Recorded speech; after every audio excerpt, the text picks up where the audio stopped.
Apple's Tim Cook says that tech regulation is all but inevitable. What this means for tech stocks coming up. I'm Justin CCS, and this is Stock Talk Today.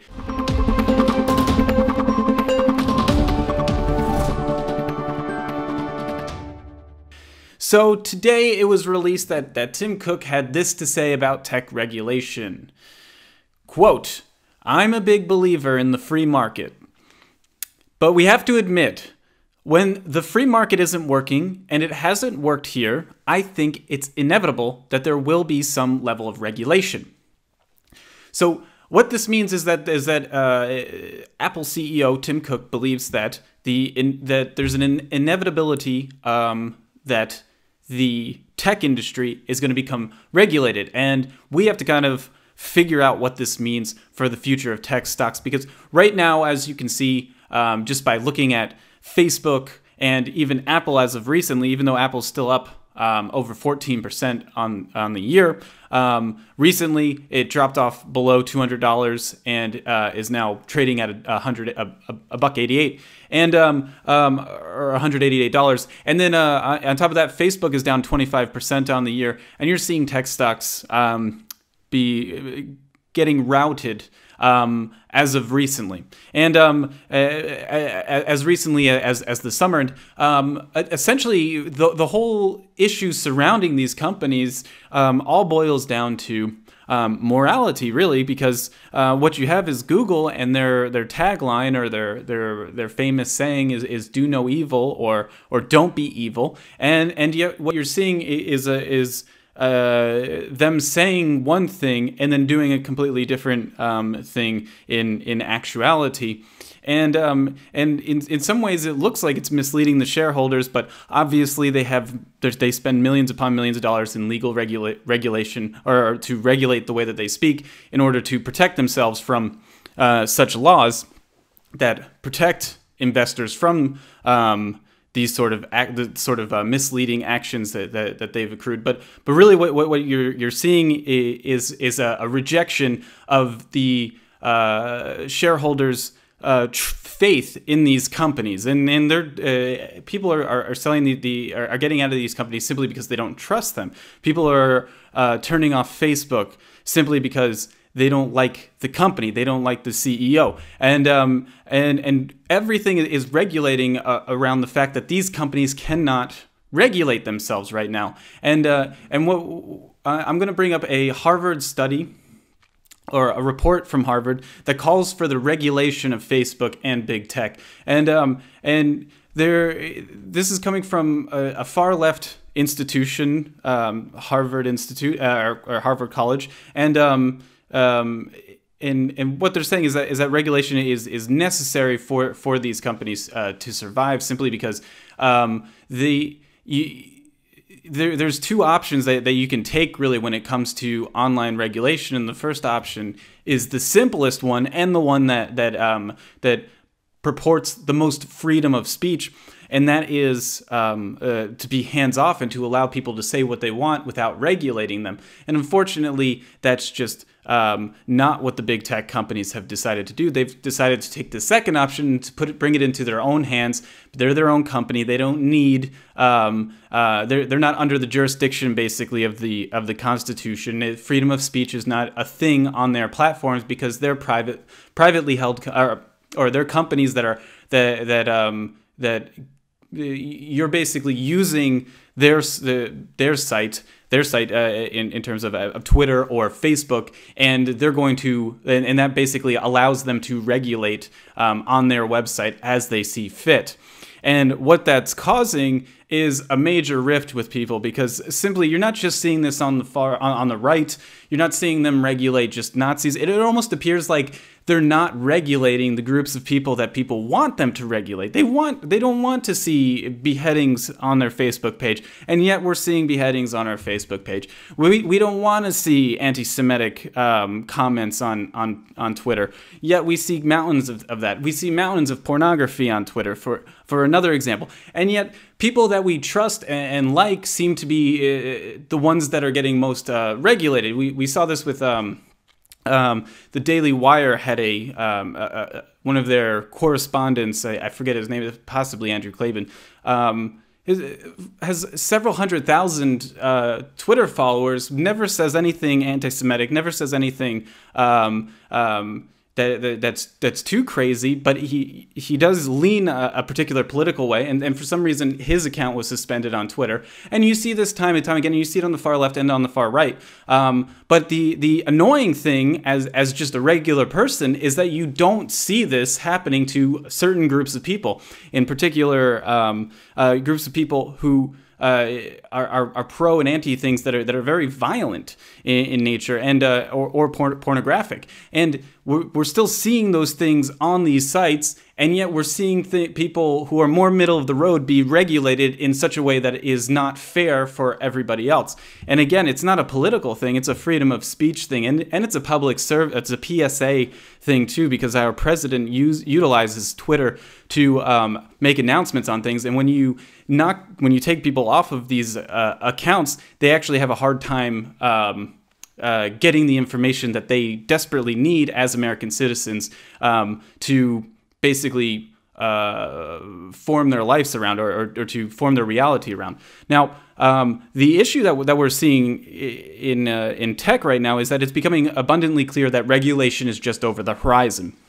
And whether you're pro-regulation or anti-regulation, you have to admit that this is something that's about to happen, and we have to try to figure out what this means for Facebook, Twitter, Google, Apple, AT&T, anyone basically who's storing up massive amounts of our own personal data in order to in the best of circumstances, to make our lives slightly better, in the worst of circumstances, to collect that data to sell it. And on top of this, when you have these companies that are so okay with doing these sort of things, these little infringes on basically what it means to be American, you're going up against the United States government, and what the potential is for the government to enact antitrust laws against you, and that's devastating for a company. And we're hoping that doesn't occur. What we're hoping for is some form of regulation that takes the policing of the platform out of the hands of God really knows who, to a government agency that we can actually account for and account for with our votes, as opposed to being unable to do that in any stretch of the imagination unless you own shares of the company itself, and in which case that you can assist in regulation of who's regulate or who's policing these platforms based on buying and selling shares of the company. But the big issue with tech companies is that they don't tend to care all that much about shareholders. What they care about is tech, and right now their particular focus is on AI, and not actual AI, but machine learning, and these. They have these programs out there that literally make your lives much easier, but they do need a lot of data to make your lives easier. They need to understand who you are, and that's how we get that wonderful little ping on your phone that tells you how far away your workplace is to your house, so you can kind of gauge how long the commute home is, and if there's traffic on the way, it'll tell you based on how many minutes. It needs to use machine learning, aka what they're calling AI, to do that for you and to make your lives a little bit better. So I'm trying to give two sides, 2 points to this topic, is that the amount of data that they're taking right now is clearly making a lot of people uncomfortable. The unfortunate thing is that the technology that they're creating out of this data is stuff that customers, including myself, really, really like. So we have to come up with an option or a way to regulate this stuff so people can start trusting these companies again, and so that share price can turn around. And for a lot of these issues, the issues always are tending to come down to the very biological makeup of these companies. For example, in the Harvard report, the number one issue with Facebook that was stated is Facebook itself, and let me get the quote here. So,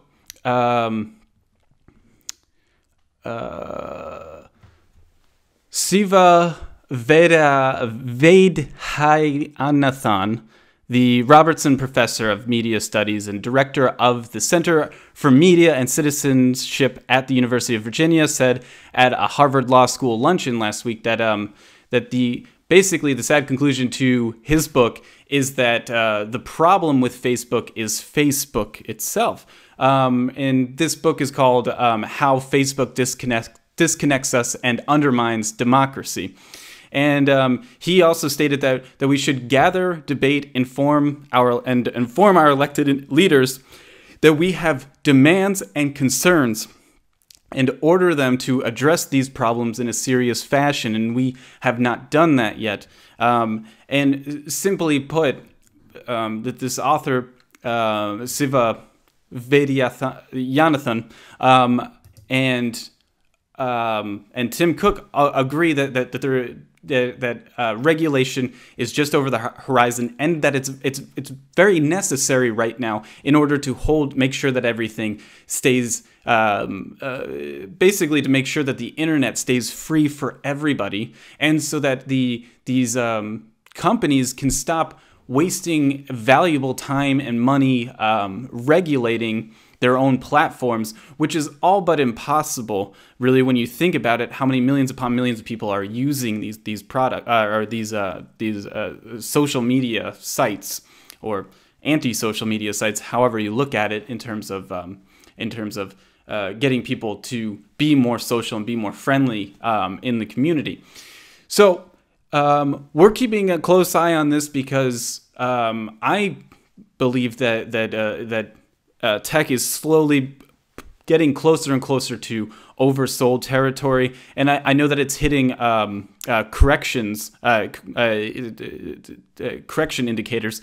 But if this can be figured out relatively by 2019, by 2020, if we can start having regulation, or at least start having an open dialogue where it doesn't appear that nobody is uncomfortable on either side, that basically that they're going to get kicked off the platform for speaking out or to trying to have a conversation about this stuff. So we're keeping an eye on that, hoping that things can be figured out so that there could be opportunity for growth again in the tech community, with tech companies. But as of right now, we're looking at a showdown, essentially, of when this regulation is going to start becoming more and more popular to talk about inside Washington. So that's what we're keeping an eye on right now. This is Justin CCS with Stock Talk Today.